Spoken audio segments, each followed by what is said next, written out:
go.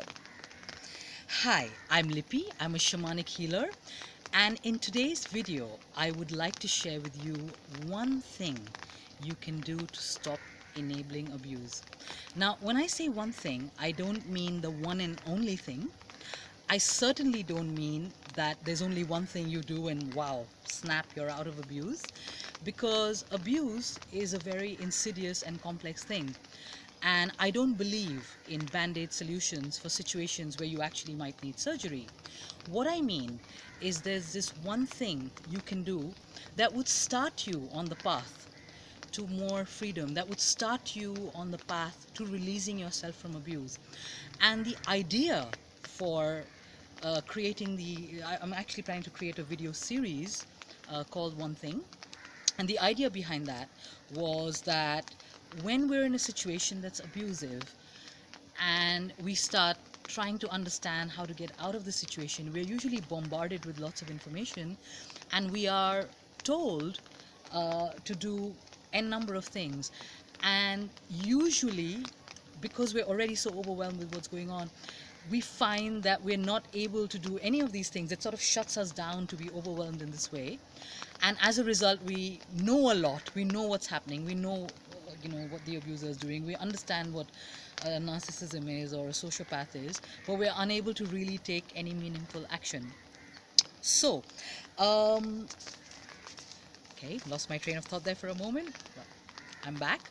So basically, what we want to do in this video is to help you to take, even if it's a small action, an action that's powerful and powerful enough, impactful enough, that even if you start taking baby steps with it, it would slowly lead you to more actions and move you forward.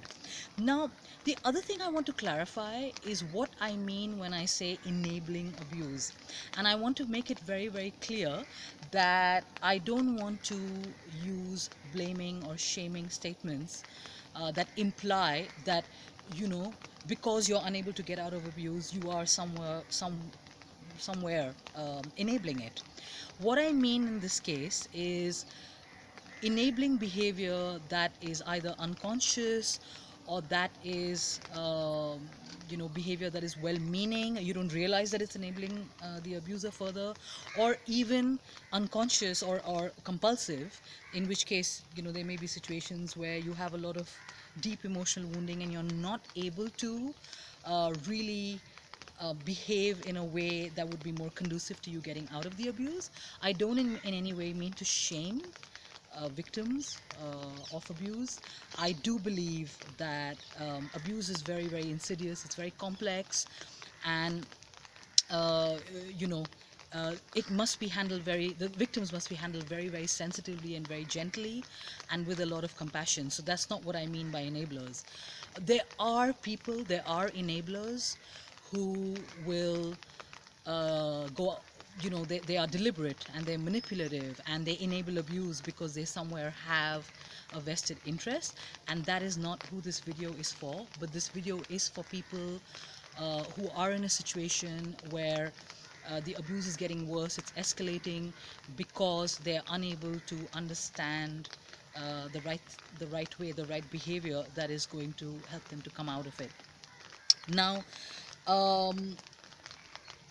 I disagree with this popular notion that abusers, and when I say abusers here, there are all kinds of abusers, but I'm specifically referring to sociopaths, psychopaths, and narcissists. So I disagree with this notion that they tend to pick empaths and compassionate and sensitive people, because in my experience, I have seen that that's not always true, right?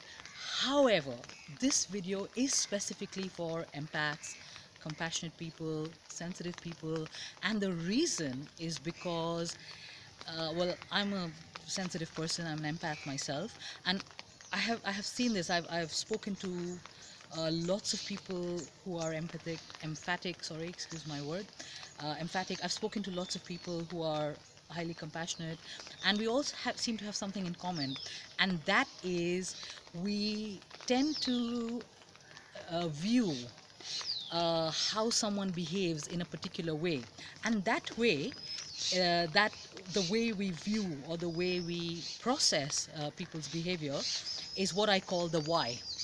And what do I mean by the why? I mean simply that when someone behaves in an abusive way, we don't only focus on what they're doing to us. We don't solely focus on, oh my God, this is hurtful behavior, this is behavior that's harming me. We have a tendency to ask why.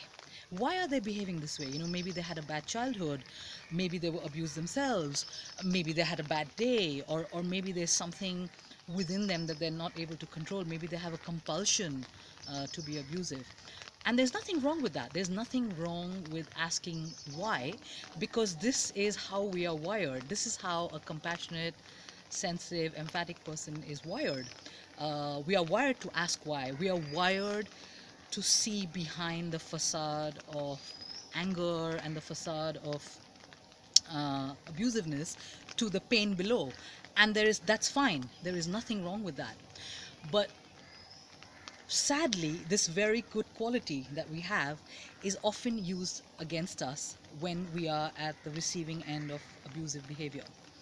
And how it's used against us is that it is often taken as a signal for the abuser to continue with their behavior. So if we are compassionate towards them, if we try to understand why they're being abusive towards us, um, they don't take that as a, okay, wow, this person is really trying to understand me. They don't warm up to it. They usually will use that as a red signal that, oh, okay, let's just continue. Let's see how far we can go with this. And there's an amazing book.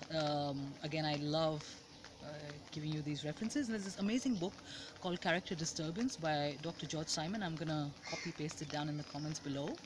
And in this book, he talks about how people who are, most people, and people who are normal, and I use the word normal very carefully here, will, warm up to compassion. They will warm up to love. So if you show them compassion and love, they usually will take to that very well.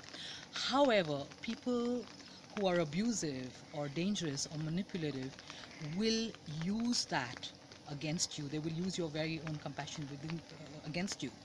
So what's the solution? Now, I'm not asking you to stop being compassionate. I'm not asking you to stop this part of your nature, because you can't. You really can't.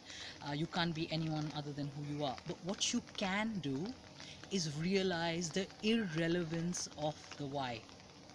And when I say realize the irrelevance of the why, I mean simply saying, okay, I'm asking why this person is behaving this way. I'm asking why they are abusive towards me or hurtful towards me, and that's fine, but it's completely irrelevant to who I am. It's completely irrelevant to where I want to go in this life. It's completely irrelevant to my path, and it's completely, most importantly, completely irrelevant to my sanity. And if you realize the irrelevance of the why, so you don't have to stop asking why, you just have to realize that you asked it, and now you can put it away and say, it's wonderful that I have this compassion, and it's a great quality, and I really, really respect myself for it, but it is irrelevant to this situation. And if you keep focusing on the irrelevance of that question, you will see that slowly, slowly, it will help you to refocus your energy on your own path, on your own healing.